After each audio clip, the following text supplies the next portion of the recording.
In the name of the Father, and of the Son, and of the Holy Spirit. Amen. The grace of our Lord Jesus Christ, and the love of God, and the communion of the Holy Spirit be with you all. And with your spirit. My dear brothers and sisters, let us acknowledge our sins and so prepare ourselves to celebrate the sacred mysteries.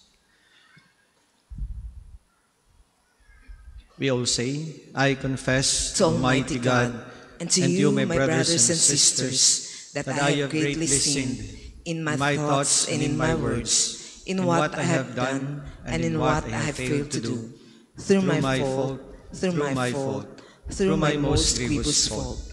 Therefore I ask Blessed Mary, ever Virgin, all the angels and saints, and you, my brothers and sisters, to pray for me to the Lord our God. May Almighty God have mercy on us, forgive us our sins, and bring us to everlasting life. Amen.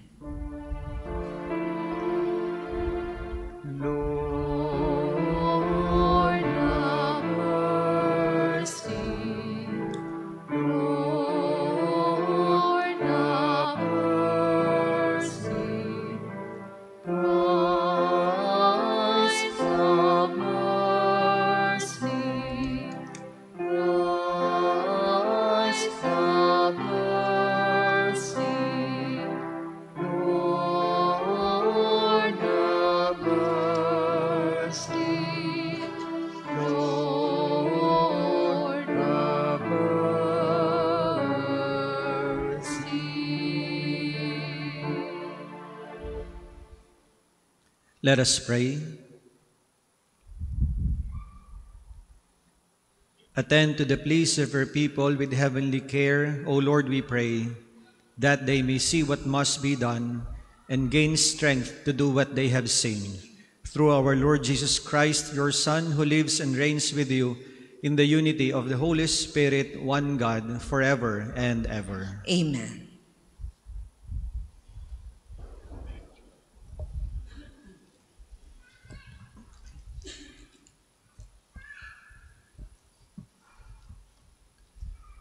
A reading from the first book of Samuel. Hannah rose after a meal of Shiloh and presented herself before the Lord. At the time, Eli the priest was sitting on a chair near the doorpost of the Lord's temple. In her bitterness, she prayed to the Lord, weeping copiously, and she made a vow, promising, O Lord, O host, if you look with pity on the misery of your handmaid, if you remember me and do not forget me, if you give your handmaid a male child, I will give him to the Lord for as long as he lives. Neither wine nor liquor shall he drink, and no razor shall ever touch his head. As he remained long a prayer before the Lord, Eli watched her mouth, for Hannah was praying silently. Though her lips were moving, her voice could not be heard.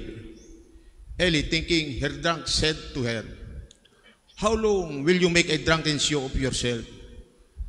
Sober up your wine. It isn't that, my Lord, Hannah answered. I'm an unhappy woman. I have neither wine nor liquor. I was only pouring out my troubles to the Lord. Do not think your handmaid I ne'er do well. My prayer has been prompted by deep sorrow and misery. Eli said, Go in peace, and may the God Israel grant you what you have asked of him. She replied, Think kindly of your maidservant, and left. She went to her quarters, ate and drank with her husband, and no longer appeared downcast. Early the next morning, they worshipped before the Lord, and then returned to their home in Ramah. When Elkanah had relation with his wife Anna, the Lord remembered her. She conceived, and at the end of her term, bore a son, whom she called Samuel, since she had asked the Lord for him. The word of the Lord. Thanks be to God. Responsorial Psalm. My heart exalts in the Lord, my Savior. My heart exalts in the Lord, my Savior. My heart exalts in the Lord. My horn exalted my God. I have swallowed up my enemies. I rejoice in my victory. My heart exalts in the Lord, my Savior. The bows of the mighty are broken, while the tottering gird on strength. The well-fed hire themselves out for bread, while the hungry batten on spoil. The barren wife bears 7 sons, while the mother of many languishes. My heart exalts in the Lord, my Savior. The Lord puts to death and gives life. He casts down the netherworld. He raises up again. The Lord makes poor and makes rich. He humbles. He also exalts. My heart exalts in the Lord, my Savior. He raises the needy from the dust, from the dump, heap the lips of the poor, to sit them with nobles, and make a glorious throne their heritage. My heart exalts in the Lord, my Savior. Please all stand.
The Lord be with you. And with your spirit.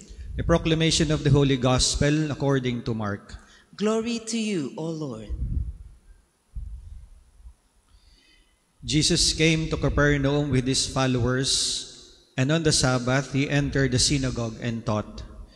The people were astonished at his teaching, for he taught them as one having authority and not as the scribes. In their synagogue was a man with an unclean spirit. He cried out, "What have you to do with us, Jesus of Nazareth? Have you come to destroy us? I know who you are, the Holy One of God."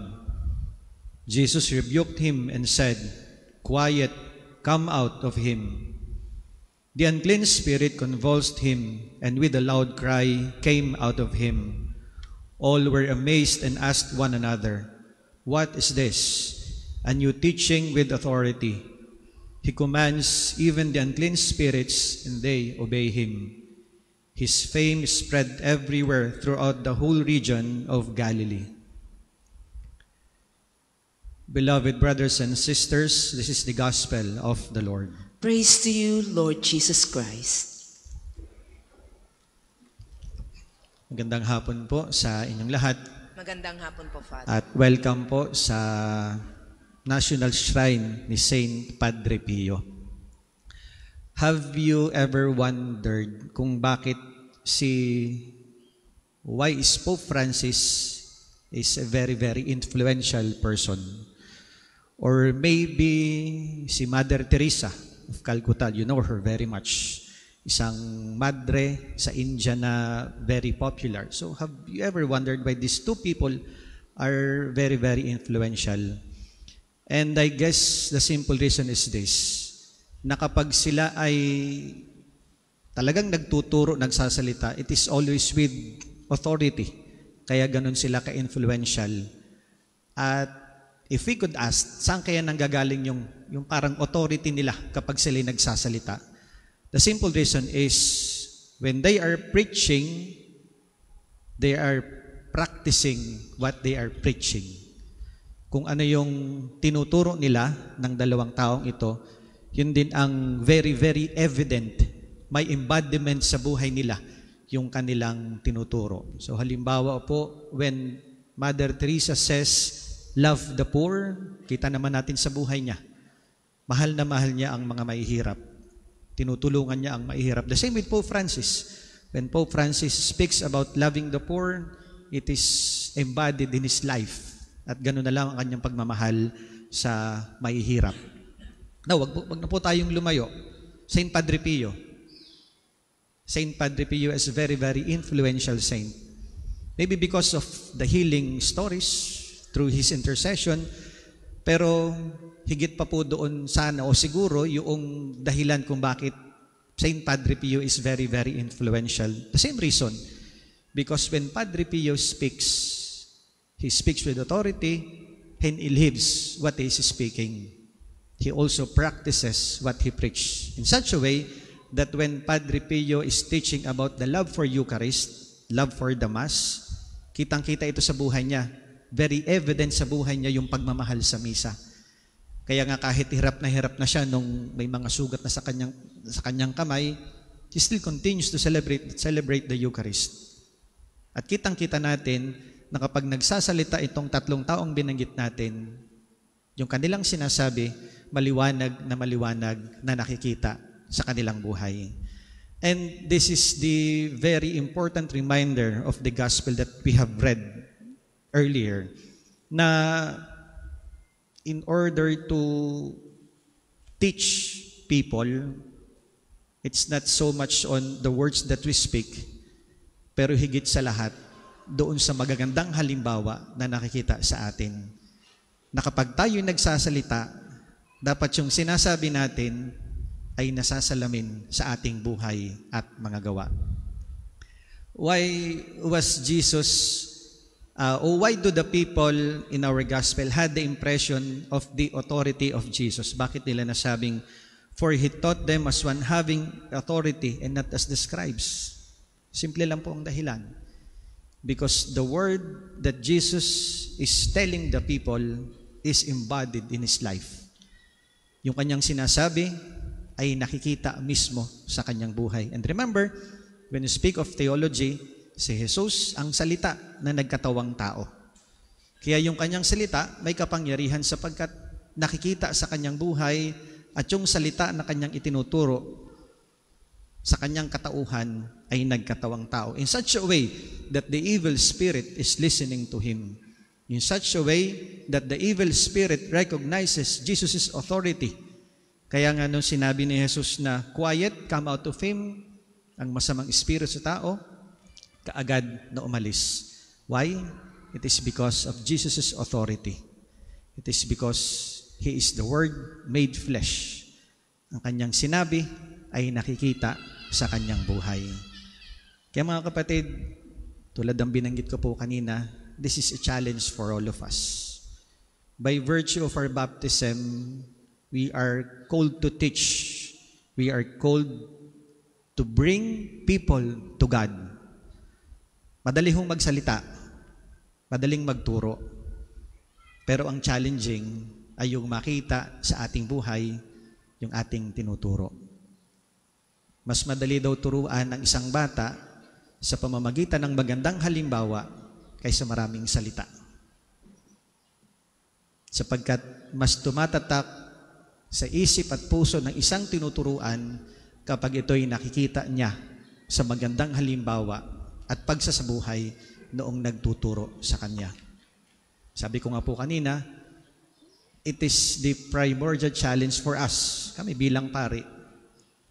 Kasi kahit anong galing pong magsalita ng isang pari, if what he is saying is not being embodied in his life, kulang ang pagtuturo ng isang pari. Kaya sana mga kapatid, just like the 3 people that we have mentioned earlier, sana ito din yung makita sa ating buhay. Bilang mga Kristiyano, mas mabisang mangaral o mas mabisa ang pangangaral ng isang Kristiyano na tapat na sumasaksi sa Ebanghelyo. Sapagkat sa pamumuhay ng isang Kristiyano, sa pamamagitan ng pagiging tapat sa Ebanghelyo, mulit-muling nagkakatawang tao ang mensahe ng Panginoon. If we want to bring people to the Lord, then let's lead them by example and not by just only words. Amen. Amen.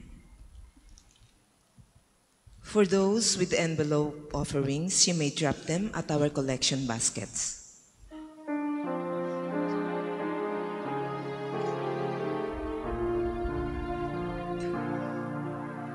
Lord, we gather today in your house, we kneel down and pray. We ask for your mercy as we open our hearts to receive your forgiveness, O Lord.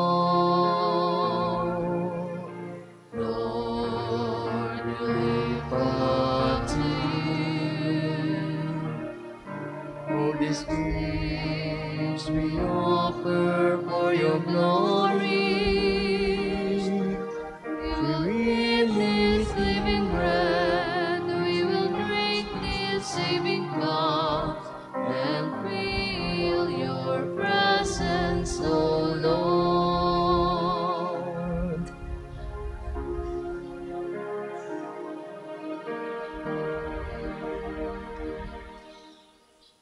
Please all stand. Pray, my dear brothers and sisters, that my sacrifice and yours may be acceptable to God, the Almighty Father. May the Lord accept the sacrifice at your hands for the praise and glory of his name, for our good and the good of all his holy church. May your people's oblation, O Lord, find favor with you, we pray, that it may restore them to holiness and obtain what they devotedly entreat, through Christ our Lord. Amen.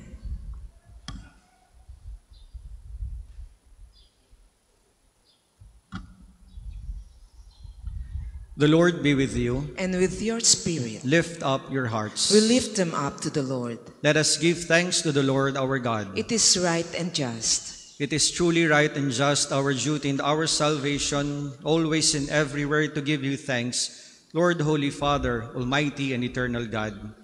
In him you have been pleased to renew all things, giving us all a share in his fullness. For though he was in the form of God, he emptied himself, and by the blood of his cross brought peace to all creation. Therefore he has been exalted above all things, and to all who obey him has become the source of eternal salvation. And so with angels and archangels, with thrones and dominions, and with all the hosts and powers of heaven, we sing the hymn of your glory, as without end we acclaim.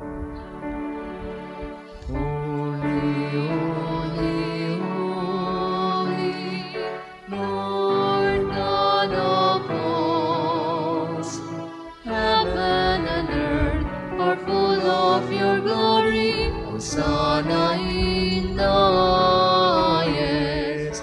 Blessed is he who comes in the name of the Lord. Hosanna in the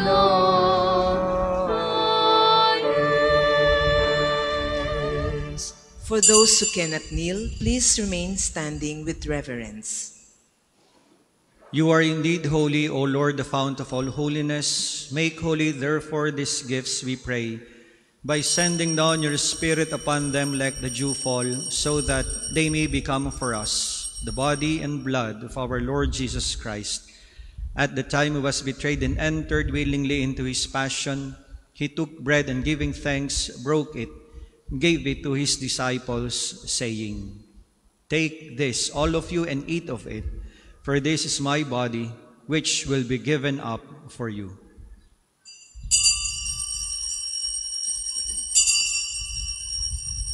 My Lord and my God.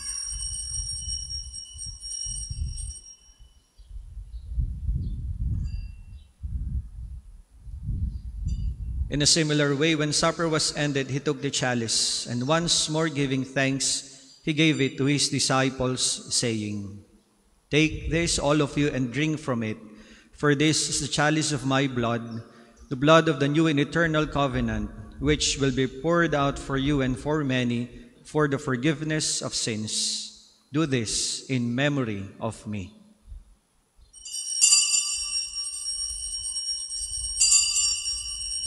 My Lord and my God.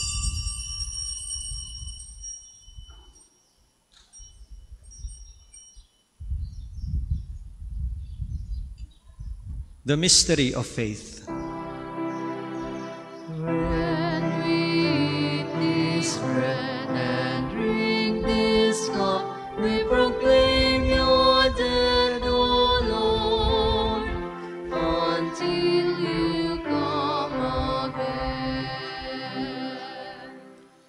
Therefore, as we celebrate the memorial of his death and resurrection, we offer you, Lord, the bread of life and the chalice of salvation, giving thanks that you have held us worthy to be in your presence and minister to you.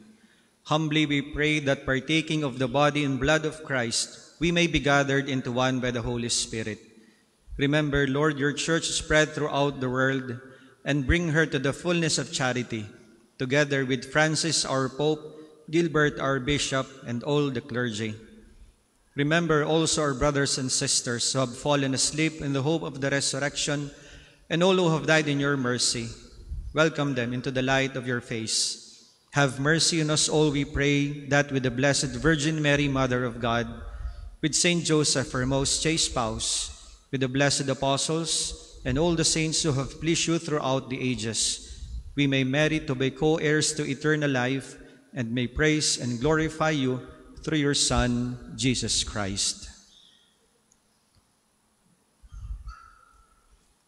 Through him, and with him, and in him, O God, Almighty Father, in the unity of the Holy Spirit, all glory and honor is yours forever and ever. Amen, amen, amen. Let us all stand. At the Savior's command, and formed by divine teaching, we now dare to say, Our Father, who art in heaven, hallowed be thy name. Thy kingdom come, thy will be done on earth as it is in heaven. Give us this day our daily bread, and forgive us our trespasses, as we forgive those who trespass against us. And lead us not into temptation, but deliver us from evil. Deliver us, Lord, we pray, from every evil. Graciously grant peace in our days, that by the help of your mercy we may be always free from sin and safe from all distress, as we await the blessed hope and the coming of our Savior, Jesus Christ. For the kingdom, the power, and the glory are yours, now and forever. Lord Jesus Christ, who said to your apostles, "Peace I leave you, my peace I give you," look not on our sins, but on the faith of your church, and graciously grant her peace and unity in accordance with your will, who live and reign forever and ever. Amen. The peace of the Lord be with you always. And with your spirit. Let us offer each other the sign of peace.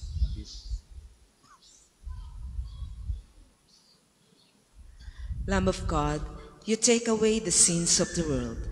Have mercy on us. Lamb of God, you take away the sins of the world. Have mercy on us. Lamb of God, you take away the sins of the world. Grant us peace. Please kneel. For those who cannot kneel, please remain standing with reverence.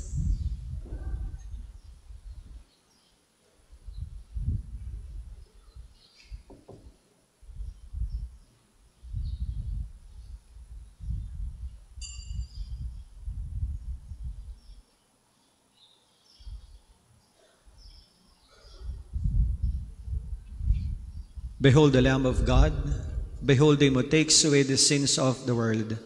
Blessed are those called to the supper of the Lamb. Lord, I am not worthy that you should enter under my roof, but only say the word, and my soul shall be healed.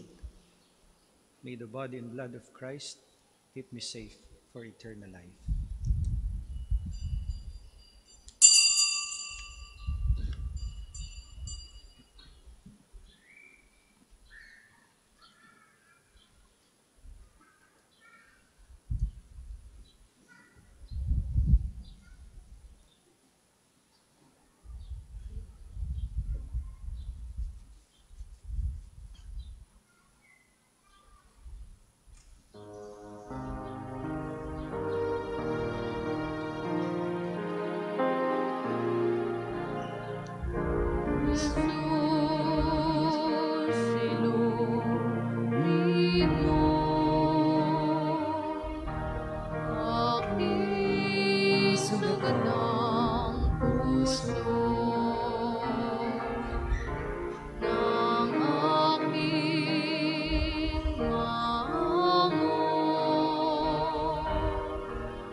Our second collection is intended for the continuing development of the parish and national shrine of St. Padre Pio.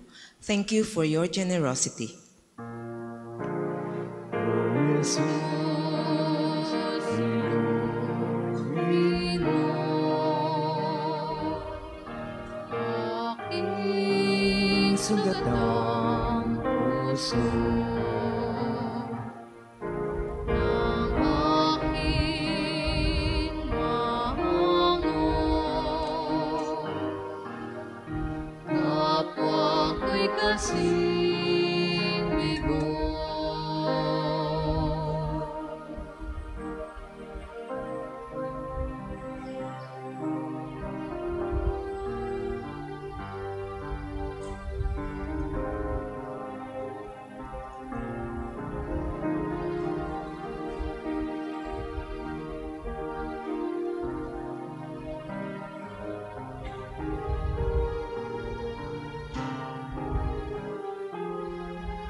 Please all stand.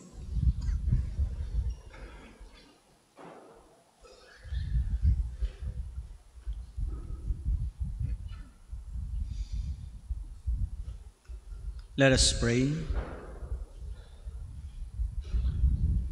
Humbly we ask you, Almighty God, be graciously pleased to grant that those who renew with your sacraments may also serve with lives pleasing to you. Through Christ our Lord. Amen. Prayer for intercession to Santo Padre Pio. Altogether, Padre Pio, holy monk from Pietrelcina, outstanding saint of the present era, our bright beacon in this earthly pilgrimage, our sanctuary in times of trouble, holy exemplar of great courage, With you our needs do we confide, as well as our livelihood, our health, and our might. Unworthy as we are, we pray that you concede. Bless and grace us that our lives may be fulfilled. From sin may we abstain, in God may we remain. We also beseech thee, servant of the Most Holy, to instruct us in the gospel, that we may reflect and believe. Our requests are before thee. Our hearts repent, resolving earnestly to not sin again, to always follow God the Father, together with the Spirit and Jesus the Mediator. Amen. Magsiupong muna po ang lahat para sa ilang patalastas. Una po, sa inyong pagdalaw dito sa Pambansang Dambana, mangyaring pakaingatan ang inyong mga personal na gamit. Hangad po namin ang isang matiwasay at maayos na pagbisita sa National Shrine. Ikalawa, mga kapiyo, kami po ay humihingi ng inyong konting oras at pakikiisa para sa pagsusulat ng inyong mga pangalan at ilang detalye sa ating Pilgrim's Information Record Books na makikita sa paligid ng ating mga simbahan. Ito po ay bahagi ng documentation program para sa pagpapalawig ng mga datos at turismong pangsimbahan at bilang alaala na rin ng inyong pagbisita dito sa Pambansang Dambana. Para po sa ating mga balikbayan o FW o kung kayo po ay may mga kasamang foreigners, doon po kayo magsusulat sa International Pilgrim's Record Book. Gagabayan po kayo ng ating mga tagapaglingkod. At ikatlo, sa darating pong Sabado, 13 ng Enero, ay formal na ilulunsad ang bisita pastoral sa Archdiocese ng Lipa. Wala po tayong misa ng 12 ng tanghali at ang misa naman ng 9 ng umaga at 2 ng hapon ay healing mass at liturhiya ng pagpapagaling na may pagbabasbas ng banal na tubig. Marami pong salamat. Muli, maraming salamat. Mangyari panatilihin po natin ang kalinisan, katahimikan at diwa ng pananalangin sa loob at labas ng ating simbahan. Maaari na po tayong tumayo para sa pagbabasbas ng mga religious articles. Mga kapatid, manalangin tayo sa Diyos amang makapangyarihan upang tayo ay maging kawangis ni Kristo sa taimtim na pagdalangin sa tulong ng mga larawan at mga dasalan. O Panginoong Diyos, Ikaw ang bukal ng lahat ng pagpapala at biyaya. Ibuhos mo po ang iyong bendisyon sa mga gamit na ito sa pananalangin na nagpapaalaala ng iyong kabutihan, kabanalan at pagmamahal sa amin, upang ang lahat na dumulog at magdasal gamit ang mga ito ay magtamo ng iyong awa at biyaya. Loobin mong tularan nila ang kabanalan at aral ng Panginoon at ng mga santo, magpasawalang hanggan. Amen. Tayo po'y manalangin. Ama namin, sumasalangit ka. Sambahin ang ngalan mo. Mapasa amin ang kaharian mo. Sundin ang loob mo dito sa lupa para nang sa langit. Bigyan mo kami ngayon ng aming kakanin sa araw-araw at patawarin mo kami sa aming mga sala para nang pagpapatawad namin sa nagkakasala sa amin. At huwag mo kaming ipahintulot sa tukso at iadya mo kami sa lahat ng masama. Amen. Aba, Ginoong Maria, napupuno ka ng grasya, ang Panginoong Diyos ay sumasa iyo. Bukod kang pinagpala sa babaeng lahat, at pinagpala naman ang iyong anak na si Jesus. Santa Maria, Ina ng Diyos, ipanalangin mo kaming makasalanan, ngayon at kung kami mamamatay. Amen. Luwalhati sa Ama, sa Anak, at sa Espiritu Santo, kapara noong una, ngayon, at magpasawalang hanggan. Amen. Ama namin, sumasalangit ka, sambahin ang ngalan mo, mapasa amin ang kaharian mo, sundin ang loob mo dito sa lupa para nang sa langit. Bigyan mo kami ngayon ng aming kakanin sa araw-araw, at patawarin mo kami sa aming mga sala, para nang pagpapatawad namin sa nagkakasala sa amin, at huwag mo kaming ipahintulot sa tukso, at iadya mo kami sa lahat ng masama. Amen. Luwalhati sa Ama, sa Anak, at sa Espiritu Santo, kapara noong una, ngayon, at magpasawalang hanggan. Amen. The Lord be with you. And with your spirit. And may the Almighty God bless you, the Father, and the Son, and the Holy Spirit. Amen. Go in peace, glorifying the Lord by your life. Thanks be to God. Nuestro Padre Jesús Nazaret,